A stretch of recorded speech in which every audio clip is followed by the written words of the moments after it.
na elite. Né? E você sabe por que ele ficou muito conhecido em São Paulo, Batuíra? Ele tem nome de centro espírita, tem que ser Bárbara com ele. Tem muitos nomes de centro espírita com o nome de Batuíra. Porque ele abrigava os escravos que fugiam dos seus senhores, dos maltratos.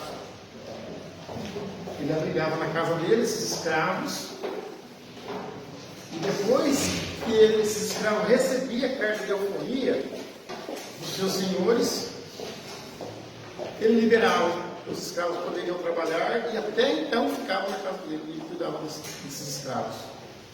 E ele ficou muito conhecido porque ele começou entregando o jornal e colocou uma tipografia. E ele começou a ter uma situação financeira melhorada. E como ele era entregador de jornal, tinha muito acesso a esse jornal da Correio Popular de São Paulo, Batuíra, ele acabou colocando uma coluna espírita nesse jornal que chamava Luz e Verdade. E ele colocava de graça.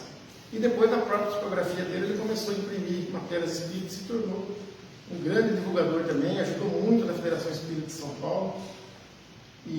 Mas ele ganhou o galardão, ele ganhou o nome devido a esse ato de receber os escravos que fugiam dos senhores naquela época, que era maltratado, ele abrigava na casa dele. E ele também era homeopata, discípulo também do Dr. Bezerra de Menezes, porque ele também trabalhava com homeopatia, ele também distribuía remédio de graça. Mas o que marcou a vida desse Antônio Gonçalves da Silva, nosso querido Batuíra, acho que é aquela foto, é a foto dele, não é? É a foto dele, né? Então, para vocês chegar agora, Jarbas, Wagner, estão falando aqui de alguns nomes. Legal. Que fizeram acho que só estava lançando os baluartes aí que a gente precisa lembrar, que eu estava falando para eles agora há pouco que todo mundo chega na casa espírita e vai ter tudo isso aqui, vai ter que saber quem foi que deu as petaladinhas lá atrás, né? Uma época difícil. Então, nós falamos um pouquinho do Bezerra de Menezes agora, falamos um pouquinho da Dona Maria Aparecida da Liberada, do Fogo Selvagem, falamos do Militão Pacheco, né? Está tudo na internet, não só né? Foi também um grande nome escrito em São Paulo. Agora estamos falando de Batuíra, João Gonçalves da Silva, nosso querido Batuíra. E o nome dele, na verdade, Batuíra era apelido, né? Porque ele era muito imperativo. Quando ele era jovem, ele era fazer de tudo. O dia era curto para ele corria para ele tudo. Ele fazia de tudo. Ele era. Aí, como tem aquela ave, né, que chama Batuíra, eu puseram o nome dele por causa daquela ave, porque ele era muito esperto. Ele entregava jornal de bicicleta nas casas, ele corria para o centro, ia para as reuniões, ia para a casa dele, trabalhava. E foi passando o tempo e esse homem não estava na vida dele, só agora quando se encarnou. Mas o que marcou a vida dele, sabe o que foi? Porque ele fundou essa coluna, depois ele fundou essa casa espírita, Luz de Verdade, em São Paulo, em Batuíra. Aí, o que marcou a vida dele foi que toda a fortuna, todo o dinheiro que ele conseguiu, antes de desencarnar, ele passou para o nome do centro. Porque lá era um trabalho muito forte de assistência social, de caridade, de amor. E hoje, com muito merecimento, nós temos muitas casas espíritas com o nome dele. De Batuíra. Em Santa Bárbara tem uma grande, né? Que tem bastante movimento lá. Então são nomes que quando a gente estiver sentado em volta de uma mesa, como eu já disse, tiver numa assunto fraterno, tiver numa reunião mediúnica, tiver numa palestra, são nomes que a gente tem que ter em mente. Esses nomes, eu já citei, Militão Pacheco, citei Bezerra de Menezes, citei a Dona Aparecida, Dona Maria Aparecida Ferreira, do Fogo Selvagem, né? E agora eu queria falar outro nome, que até tem uma frase dele aqui que eu deixei aqui, acho que você sempre deixa aí, aquela frase que estava escrita aí, que deve ter lembrado, que estava: vivo, viverei, porque sou imortal. De quem que é? Caibachuta. Nossa bandeirante. Alguém aqui, no começo eu falei, tem pessoas que estão lendo o Espiritismo, talvez não vão falar nesses nomes. Caibachuta, bandeirante do Espiritismo. Diretamente do Rio de Janeiro. O pai se perdeu na jogatina, ele ficou órfão. E a espiritualidade, um mecanismo da providência divina muito bem elaborado, trouxe ele parar aqui em Matão. Rio de Janeiro para Matão. Como que pode um negócio desse? Porque lá no Rio de Janeiro ele começou a se missionar do pai. Jogos, vícios, noitadas. E como ele tinha uma missão muito grande dentro do Espírito Santo, ele saiu aqui para Matão. Ele foi o primeiro prefeito da cidade de Matão. onde eu tive o prazer e a alegria de ir lá várias vezes. Fui no memorial dele lá e fui fazer palestra já nas casas lá, espírita lá.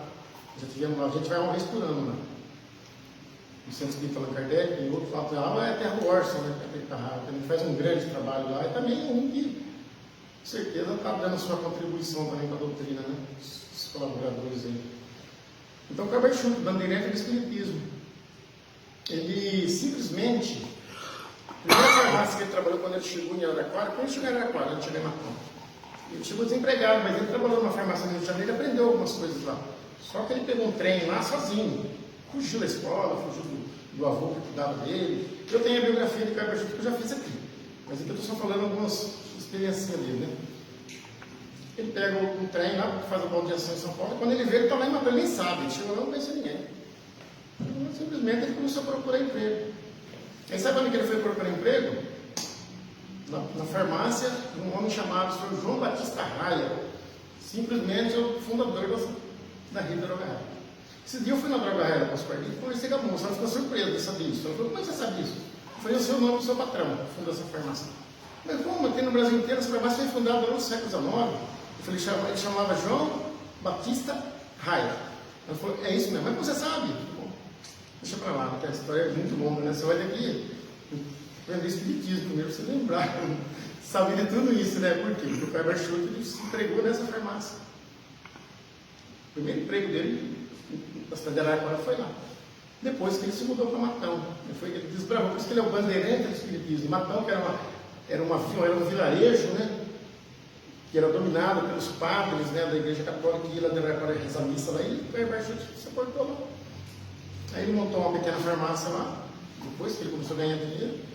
Lá ele se tornou também, hoje ele é o pai dos pobres lá de Matão. Hoje, né, você pode chegar em Matão hoje e perguntar quem foi o pai dos pobres de Matão. Vai falar Kleber Schulte. E lá tem uma parede da farmácia que estava até hoje, não conservaram a parede aqui. Escrito até com aquela diferença é calçada. Mas lá tem outras. Mas o centro está lá, o museu está tudo lá, porque ele doou tudo também. Foi outro que doou tudo que ele tinha para a instituição dele. Hoje o jornal Clarim, né? O Clarim, o Centro Espírita O Clarim, hoje é um antigo Centro Espírita Amantes da Pobreza, fundado por Kleber Schulte. Então, são espíritos que vieram habitar as terras brasileiras para dar a sua contribuição na doutrina, para ela estar do jeito que ela está. A doutrina está junto com Kleber Schulte, o bandeirante do espiritismo. Procurem no Google, procurem saber quem foi, que a gente vai entender o porquê o movimento espírita hoje está aqui. Esses desbravadores, pessoas que renunciaram à sua própria vida em prol dessa doutrina para estar hoje consolando tanta gente que está aí. Em prol dessa doutrina que está fazendo tantos tratamentos espirituais das pessoas, muitas vezes nós estamos sendo auxiliados, curados espiritualmente e a gente nem sabe disso. Mas devido a quem? A Kleber Schulte.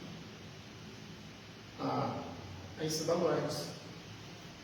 Então ele foi o pai dos pobres de Matão, uma briga muito intensa na época com a Igreja Católica, para poder implantar o espiritismo naquela época. São tudo regiões localizadas, parece que cada região teve espíritos que vieram habitar, né? Nós falamos aqui de Militão Pacheco, habitou a Zona Leste de São Paulo, lá ele foi o grande que desenvolveu a festa da Federação Espírita de São Paulo, ele foi o grande de todas as casas que ele conseguiu, né, através do trabalho dele, unir as casas espíritas de São Paulo.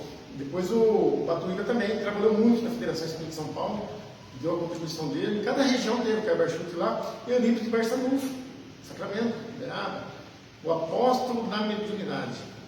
Eu só vou falar uma coisa, eu tenho a biografia também de Barçanufo, eu sei muito da vida dele, mas ele tinha a faculdade de bicorporeidade, ele está em 2 lugares ao mesmo tempo. Nós estudamos isso no Livro dos Médios já, não?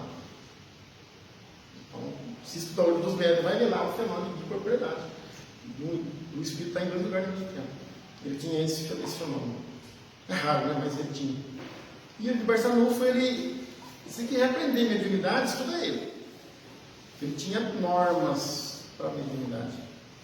Ele de Barçanufo, ele levava tão a sério as reuniões mediúnicas que os médiuns, para participar da reunião mediúnica, tinham que ter currículo, carga horária de trabalho social na rua. Tinha que passar a noite com doentes, tinha que levar uma história para ele. Ó, esse mês eu passei a noite lá com tantos doentes. Esse mês eu entreguei tantas fórmulas de remédio. trabalhar em reuniões mediúnicas. Não é que nem hoje não é fácil que nem hoje não. Então o Eurípides de Barçanufo também foi um dos grandes baluartes do Espiritismo. Então tem muitos nomes, é que nós temos não dá para falar. Mas nós tivemos o Chico, eu sempre falo, o Chico é muito atual para nós, mas se a gente bobear, ele fica no esquecimento também. Né? A gente tem que falar do Chico bastante, falar muito do Chico. Né? Falar muito desses nomes, que é a base da doutrina espírita. Então nós tivemos grandes nomes aí que vale a pena a gente lembrar. Então esse tema da noite parecia ser um tema tão esquisito, né? Quando eu falei, até o Ricardo, nossa, mas acho que ele pensou, não falou, mas ele pensou. Pensei, nossa, que tema louco isso, falando um pouquinho deles. Né? Então a gente veio aqui para falar um pouco desses 5 nomes que a gente falou. Eu falei, só relembrando agora, eu falei do Militão Pacheco, do Bezerra, do Carmachuco, do Eurípides de Barçanufo e a Dona Aparecida de Uberaba. Mas tivemos indefinidos, a gente procurava muito aí. Então foi só para dar uma lembradinha, quando a gente vê uma fachada bonita de uma casa espírita que nem essa, ou simples, do jeito que for, foram esses homens lá de trás que nos embalaram. Nós estamos aqui agora para continuar. Agora é com nós. Eles fizeram parte disso. Muito obrigado.